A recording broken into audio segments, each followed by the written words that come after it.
हर दिन तुम्हारे सामने कुछ चीज़ें सच बोली जाती हैं और निश्चित ही कुछ बातें झूठ भी बोली जाती हैं। कुछ चीज़ों को तुम पकड़ लेते हो, कुछ चीज़ों को मैं दिखाता हूँ तब तुम्हारी पकड़ में आता है।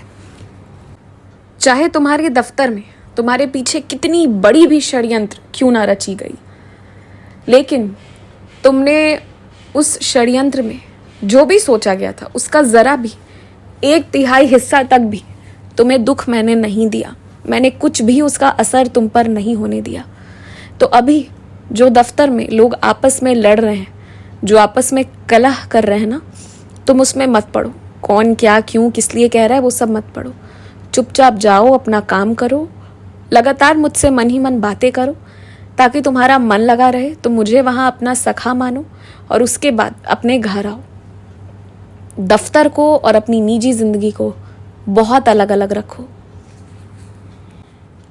आज तुम्हें एक विशेष आरती अपने घर पर ही करनी चाहिए और कम से कम हफ्ते में एक दिन, गुरुवार के दिन, तुम्हें सुबह की या फिर शाम की या फिर रात की आरती खुद से तो करनी ही चाहिए, जिस समय भी तुम्हें मौका मिले।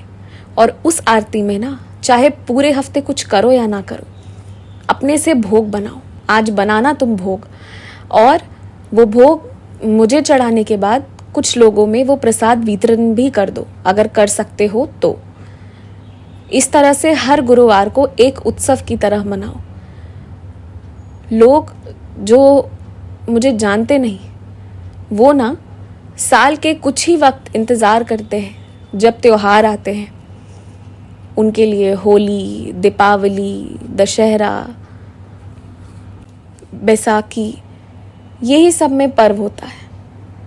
लेकिन जो मेरे भक्त हैं, मेरे बच्चे हैं, उनको ये आशीर्वाद मिला है कि वो हर गुरुवार एक पर्व मना सकते हैं। और यह आशीर्वाद तुम्हें भी मिला है, तो तुम इससे वंचित मत रहो। हर गुरुवार को पीले रंग के वस्त्र धारण करो, खूब सुंदर से तैयार हो, अपने सबसे खूबसूरत रूप में जिसमें तुम हो सकते हो। और मंदिर भी आओ, ज़रूर आओ, सुबह नहीं तो शाम में आओ। और मंदिर गुरुवार को कोशिश किया करो कि नहा धोकर आओ। जब तुम नहा धोकर आओगे ना, तो तुम्हारा शरीर भी साफ रहेगा, तुम्हें बहुत अच्छा महसूस होगा। और जो मन की सफाई है वो तो मेरे मंदिर आकर हो ही जाएगी। और तुम चाहो तो अखंड ज्योत भी हर गुरुवार जला सकते हो। कोई विशेष मनोकामना है अगर, तो तुम मेरी सच्चरित्र का पारायण भी कर सकते हो। इससे तुम्हारी इच्छा की पूर्ति हो जाएगी। रात में देर तक जागने की आदत धीरे धीरे त्याग दो। अब देर तक मत जागा करो, जल्दी सो जाया करो।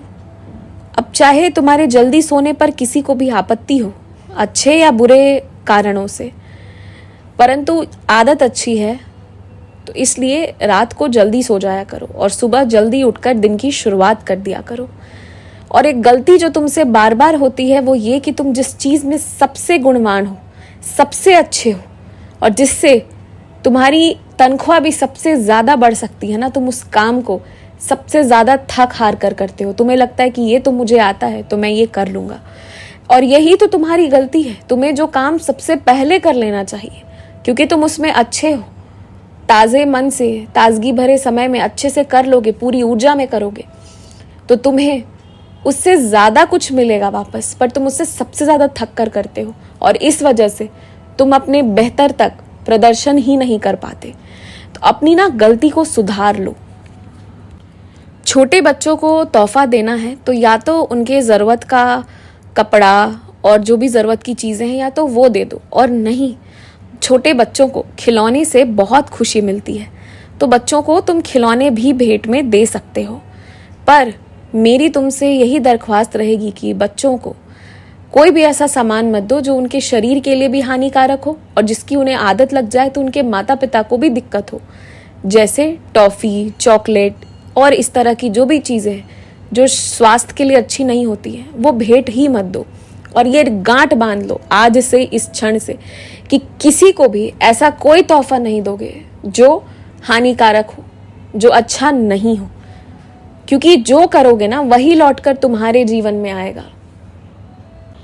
तुम्हें एक बड़ी गाड़ी रखने का शौक था, ठीक है, मैं इसमें कुछ गलत नहीं कह रहा, पर तुम्हें ये नहीं पता है कि अब अगर और तुम चाहोगे ना कि रहे तुम्हारे पास, तो उसे रखने में तुम्हें दिक्कत आएगी, और बाद में जब उसमें ऊपर से खर्च होंगे ना, तब तुम कहोगे कि पहले ही वाला जीवन सही था।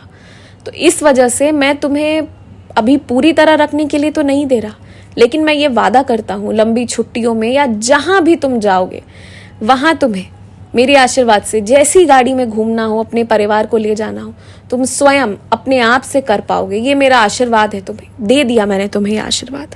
तो अब डरना मत, हमेशा खुश रहो, मुस्कुराते रहो, और आज के दिन अन्नदान जरूर करना।